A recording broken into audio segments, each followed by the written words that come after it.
Hi guys, how are you? I'm streaming again. I streamed a couple times yesterday.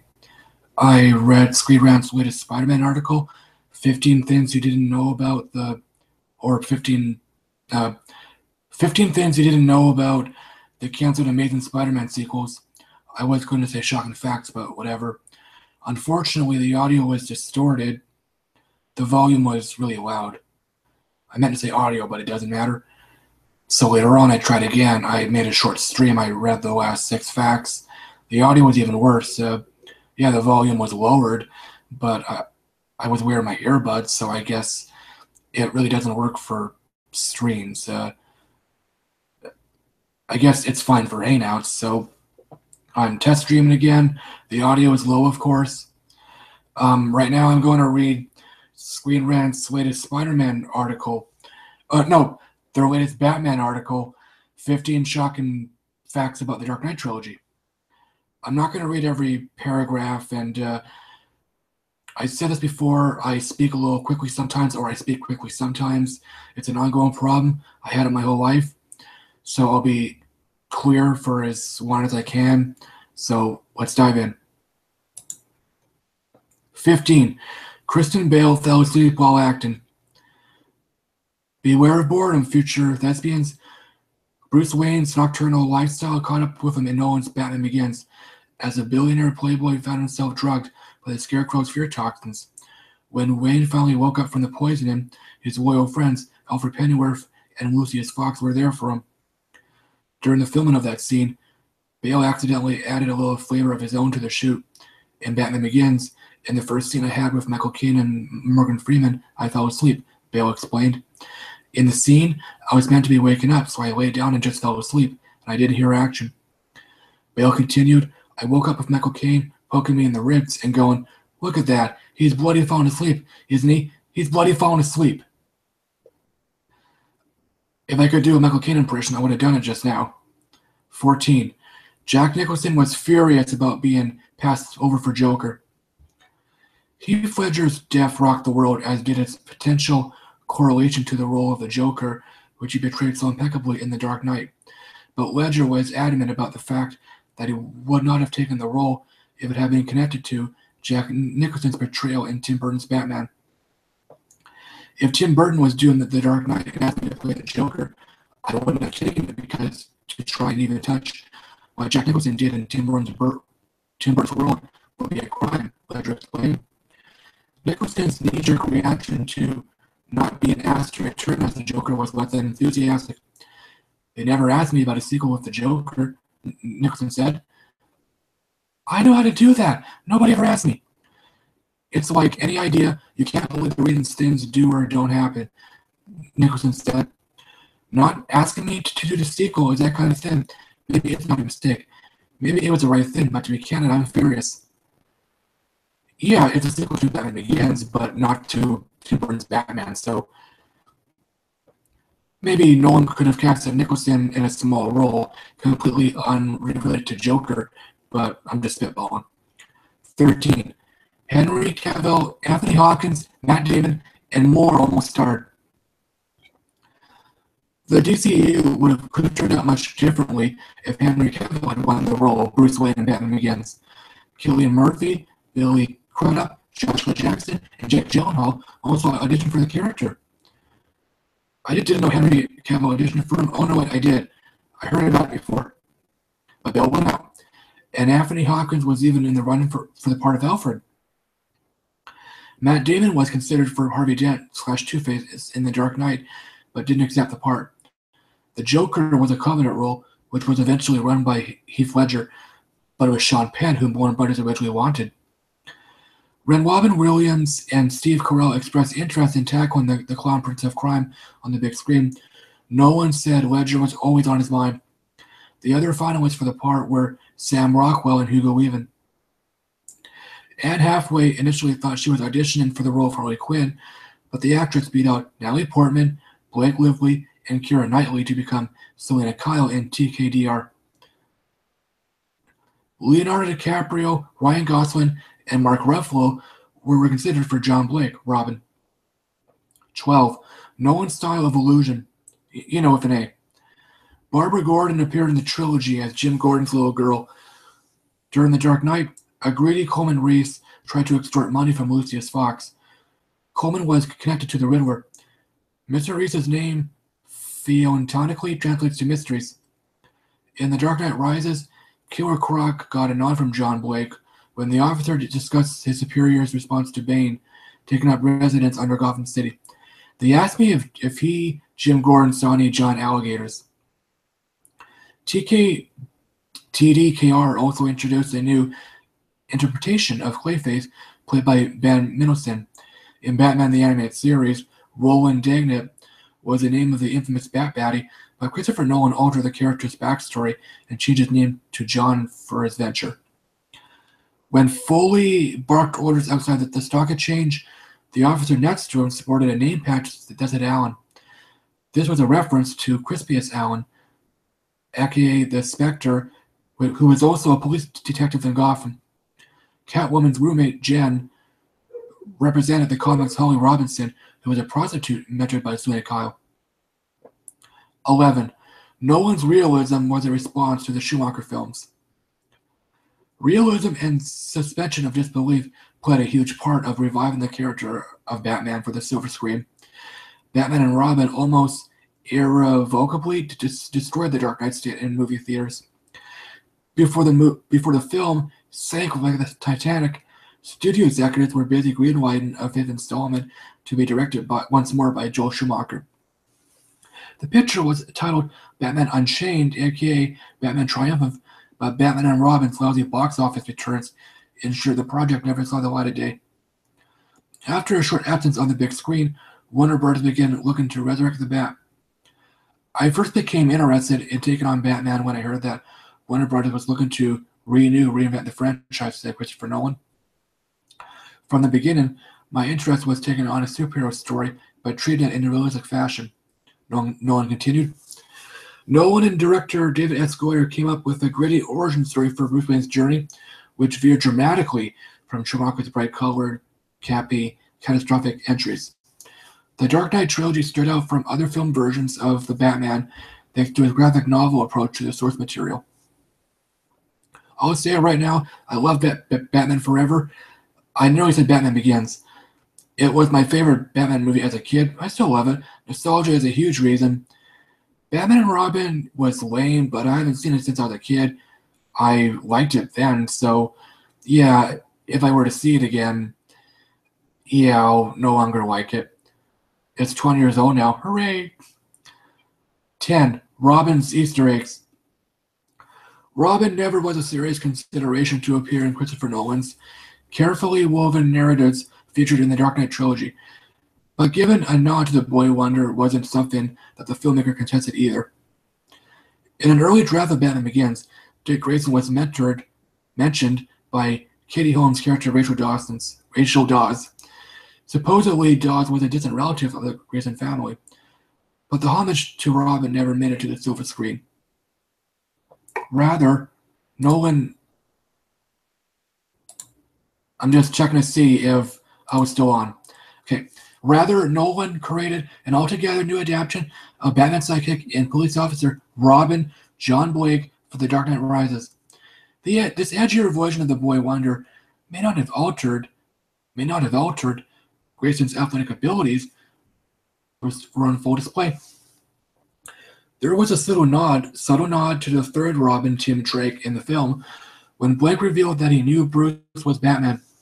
During A Lonely Place of Die in 1989, Drake also revealed that he had deduced the secret identities of Batman, Nightwing, and the late Jason Todd. 9. The movies were a mishmash of many different comics. Christopher Nolan's inspirations for his Dark Knight trilogy begin with Richard Dawson's Superman the movie.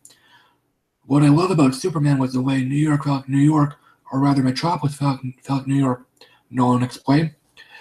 Metropolis felt like a city you could recognize, and then there's this guy flying for the streets. Key ideas and characters from Frank Miller's Batman Year One, Blind Justice, and The Man Who Falls were prominently featured in Batman Begins. The Dark Knight storyline was a wonderfully convoluted combination of Batman 1, Batman 251, The Killing Joke, and The Long Halloween.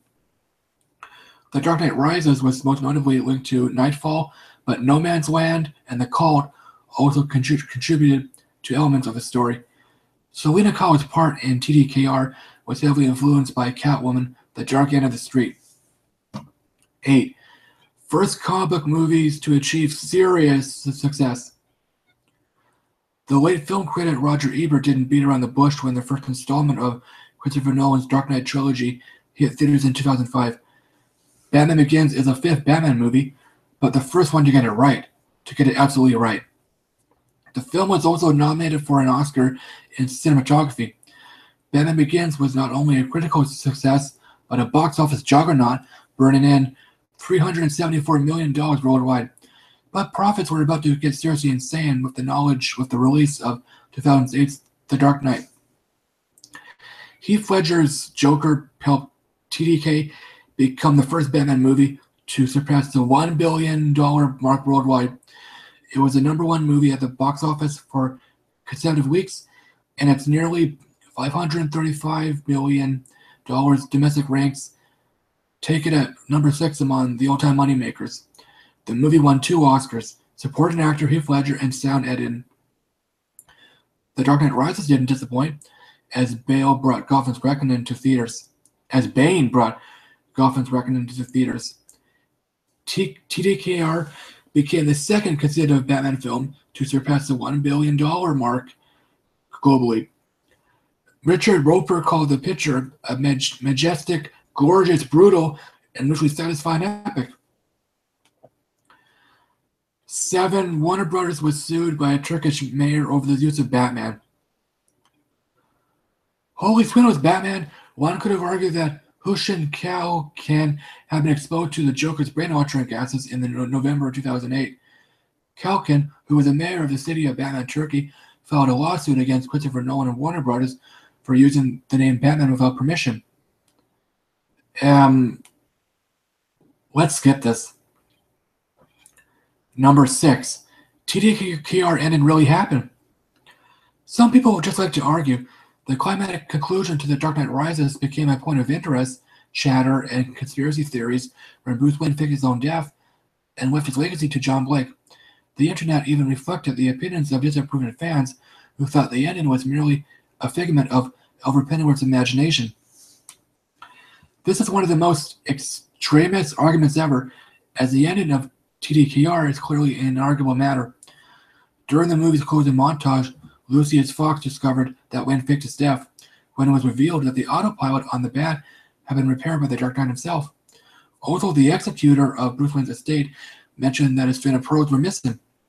The necklace was clearly visible on Selena Kyl's neck as she visited with Bruce at the cafe.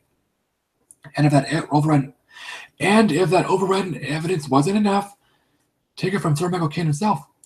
They were there. Caine explained they were real. There was no imagination. They were real, and he was with Anne Hathaway, the cat lady, and I was happy ever for him, as I told him during the picture. Case closed. 5. Marion Cotillard's pregnancy changed the shooting schedule. Christopher Nolan moved mountains to have the actress he wanted portraying the vengeful Talia al Ghul in The Dark Knight Rises. Nolan knew that Marion Cotillard was perfect for the dual roles of Ra's al Ghul's daughter and Gotham magnate Miranda Tate. She's so good, you don't want to waste that talent, Nolan said. Cotillard was thrilled to be asked to do the next installment of Nolan's trilogy. His next movie is supposed to be Batman, Cotillard said, and I've always been obsessed with Batman. But the actress quickly realized that she was due to give birth almost as the production on TKDR began. I called Chris and said, "My God, I can't do that." Nolan had no intention of using another actress, so he adjusted the shooting schedule to accommodate Cotillard's impending bundle of joy. She gave birth and went back on set almost immediately. Nolan explained, "She's Superwoman." Cotillard gave a riveting performance as a diabolical Talia, which left audiences with one of Batman's most formidable silver screen adversaries ever. 4. Rub your chest. Christopher Nolan took a page from Superman the movie director Richard Donner when it came to casting A-list talent for Batman Begins. Let's start by putting together amazing casts, which is what they had done with that film, but which haven't done since, Nolan explained. They had everybody from Glenn Ford playing Superman's dad, it was an incredible cast. Nolan continued. So we started to put together this amazing cast based on Christian, who seemed perfect for Batman. I'm speaking quickly, I'm sorry guys. Nolan certainly struck gold with his actors and how believable they each could be in their performances, particularly when it came to award-winning actor Liam Neeson. The great thing about Liam is that he can sell you anything, Nolan said. During Bruce's training, Ross dropped him into an official lake. Afterward, Galt instructed his people on how to avoid freezing. He says, "Rub your chest, and the arms will take care of themselves," Nolan said. I pictured Boy Scouts all over the world freezing to death because I just made up spit. Never went camping. I have no idea, but he says it and you believe it. 3. Christian Bale wore Val Kilmer's batsuit to audition. I recently watched this audition on YouTube. Even before the script for Batman Begins had been written, Christopher Nolan was already meeting with Christian Bale to discuss portraying the creative procedure. Actor Val Kilmer's wardrobe from Batman Forever actually played a small part in Bale's audition process. I got there, Bale explained. They put me in Val Kilmer's suit, and it didn't even fit properly, and I stood in it and I said, I feel like an idiot. What kind of guy who walks around dressed like a bat? And is then going to go, "Hello, how are you?" Just ignore that I'm dressed as a bat. During that initial screening, actress Amy Adams read the part of Rachel Dawes opposite Bale's Batman.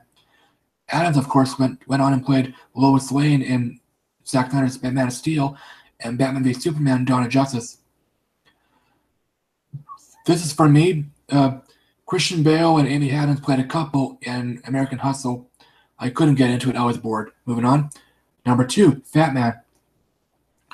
Christian Bale's dedication to becoming the Dark Knight saw him gain over 100 libs between his performance in The Machinist as Trevor Resnick and his portrayal of Bruce Wayne in Batman Begins.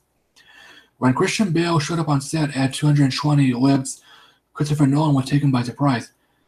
I was kind of like a bear, Bale explained. I could see that look on Chris's face. He looked at me and it was like, "Oh Christ, what has this guy done?" Some of the crew members who Bale had worked with before were not too kind in their reactions to his making. They were like, "Bloody hell, Chris, what are we doing here, Fat Man or Batman?" In the end, though, Bale toned up and dropped 20 libs to transform into the Dark Knight fans know and love. Number 1, Ledger's legacy.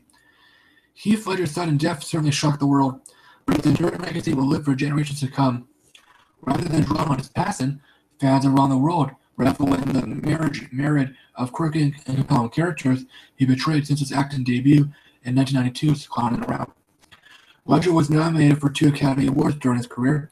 The first was for Best Actor in Brokeback Mountain, and then, of course, he posthumously won the Best Supporting Actor for TDK. Much discussion and speculation has clouded his death, especially in terms of how portraying such a dark character as the Joker might have contributed to his state of mind. But Ledger was having the time of his life portraying the clown prince of crime. Joker so far is definitely the most fun out of any character, Ledger said. He's just out of control. He has no empathy. He's a sociopath, psychotic mass murdering clown. And I'm just thoroughly enjoying it. It exceeded any expectations I have had in terms of what the experience will be like. Christian Bale may have put it best. I hope in a small way that The Dark Knight can be a celebration of his work. No, rather a huge way. Okay, I'm done.